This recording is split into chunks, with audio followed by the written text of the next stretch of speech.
Greetings and a warm welcome to you all.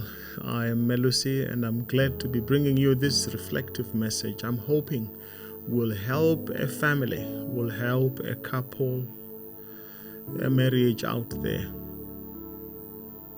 to build a stronger future together.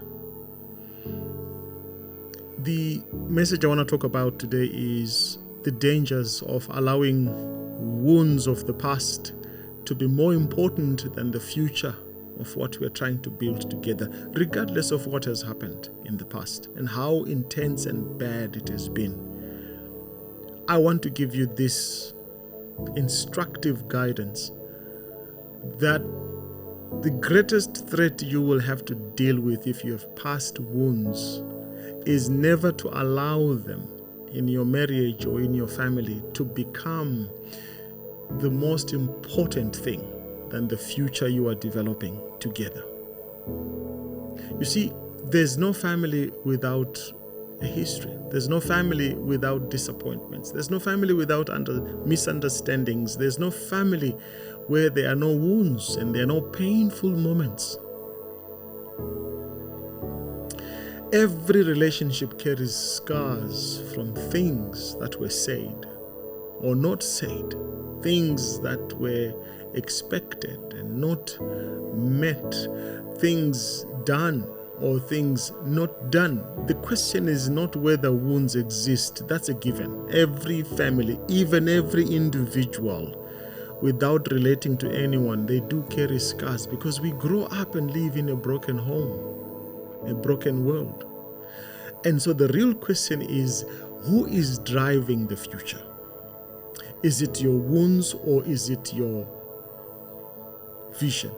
Are you chasing the vision or are you chasing the rabbit holes of your wounds? I want to share with you 5 points, but the 6th one is an extra bonus point I want you to stay on, because that one, I think it really defines the agency of the need for us to build from vision rather than from wounds. The venom won't get us anywhere. The bitterness won't get us anywhere. So here's the first point. Wounds are real. Let's take it. Let's accept it. Wounds are real. They were never meant to lead, though. They are real, but they are never meant to lead us. Pain deserves to be acknowledged. That's fine. Hurts should not be denied or ignored. We learn from painful experiences. We shape our behaviors and our destinies from these things. Yet, we should learn from painful experiences, but never allow them to lead us, because wounds make poor leaders. They are not visionaries. Wounds are always looking at the back. So, when hurt becomes the loudest voice in a family, there are consequences that happen.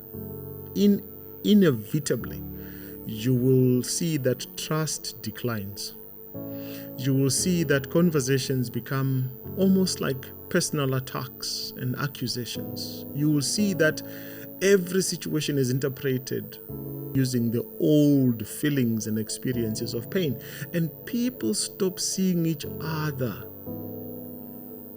They stop seeing each other, but they start seeing past disappointments in the person before them. Someone says something very positive, it's always framed and reframed in the old. He can only say that because he's trying to take advantage of me, because. And therefore, a wound can be a teacher, but please, never let it be the designer of the future you are trying to build. The second point is that families break down, and marriages too. They do break down when the past becomes bigger than the future. There's a reason why the rear view mirror in your car is small but the windscreen is big. There's a reason why the rear view mirror and the side rear view mirror put together can never be even half or a quarter of your windscreen. Many relationships do not fail because of one major event that happened in the past. No, they fail because people repeatedly revisit the old injuries without building new experiences with new bricks. Therefore, every conversation becomes what happened years ago.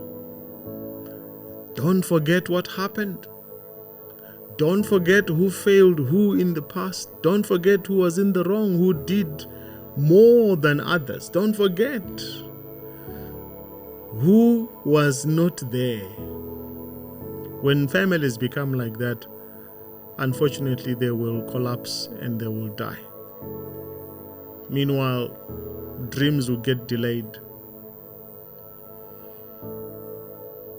Opportunities will be lost, and unfortunately relationships will remain stuck in reverse. But the question I have for you today, which I would ask you to reflect on, is, are we spending more energy analyzing yesterday than building tomorrow? Where are you investing your energies? You can do the analysis. No one forgets, no one does not know what happened, but no one knows the future, and that's where we want to go to. So we should spend our time. I hope you agree with this analysis. Where do you spend your time analyzing more? The third point I want to share with you is that healthy families learn without living there. Healthy families never pretend that painful things did not happen in the past. They know they did. They don't even need to be reminded. They know it. They neither build their identities around what happened in the past. No, healthy families ask, what did we learn from our past? And allow people to share the lessons they've learned. How did we grow? And allow people to share how they grew. What wisdom can we carry forward that we're bringing from the past? But unhealthy families will repeatedly relive the mistakes, the weaknesses, the threats. And the difference there, my brothers and sisters and my colleagues, is that learning from pain leads to growth. But living in pain will actually keep you stagnated. So learn rather than living in pain. Learn from pain so you can grow. Live in pain, then you will stagnate. It's as simple as that, my brothers and sisters. So families must never live in the past. They learn from the past. The fourth point I want to share with you is, we build families with positive bricks, not the negative bricks. The negative bricks are the scars. Scars that are no longer painful, but they do show what we suffered. There are memories with these scars. So in relationships, when you want to build for the future with better bricks, use appreciation.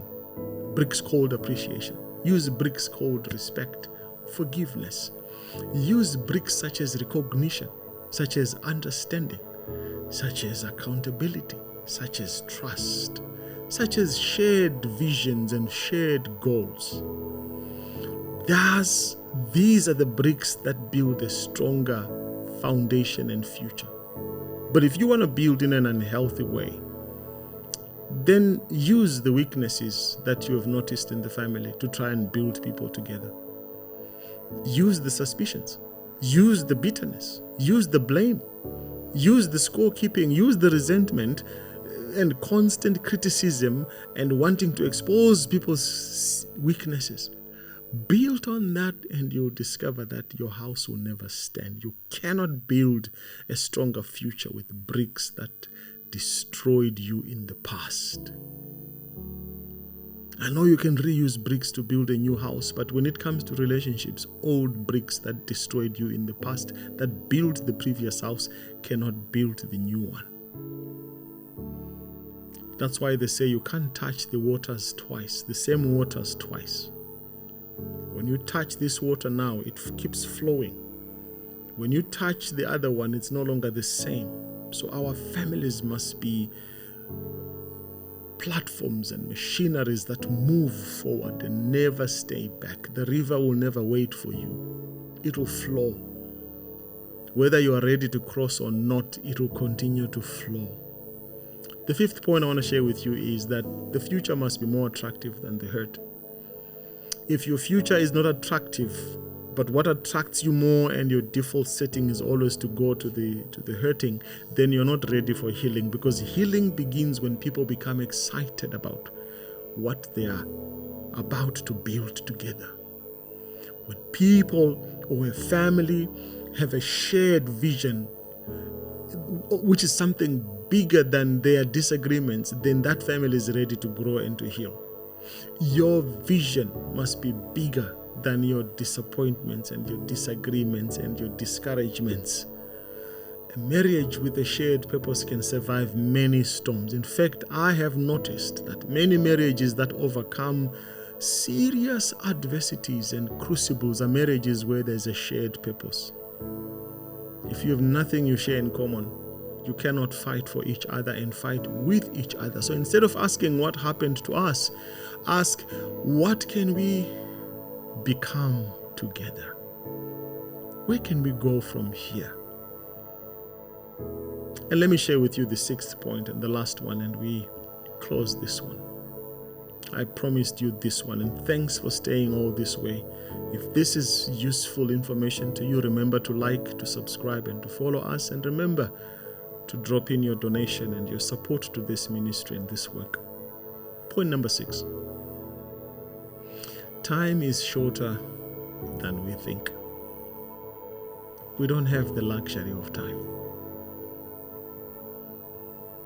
One lesson many people learn after losing loved ones is that time moves very quickly, and you wish you could reverse time. We often assume there will be another opportunity to reconcile. There will be another opportunity to appreciate each other, to forgive each other, or to reconnect. But the truth is, sometimes there will never be. And the greatest pain people carry in their bodies is regret. Therefore, say thank you while you can. While people can still hear you, appreciate them. Show the appreciation while they can feel it and can experience it. Build relationships while people are still present. Don't run away and hide like Elijah did, like the woman at the well, like Peter went back to fishing. As for this Jesus, I don't know what has become of him. Stay.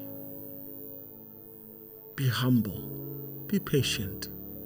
Families are never homogeneous units. And so in conclusion, I just want to say, strong families are not families without wounds. They carry wounds with grace. They are families that refuse to allow their wounds to become the most important thing than their future. Let us honor our past. It's there. We can't change it. You can't change it. But you have an opportunity to change the future by learning from the hurt and acknowledging the scars you carry because of what happened in the past, but refusing to be your pain. You can't keep making decisions that consolidate your pain and your frustrations. You can't keep closing doors to new avenues and new opportunities. Let us keep our eyes on what we are building, because the greatest threat to our families and to our marriages is not the mistakes of yesterday.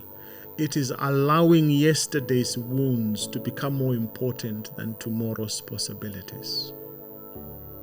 Imagine what you could become if you never gave up.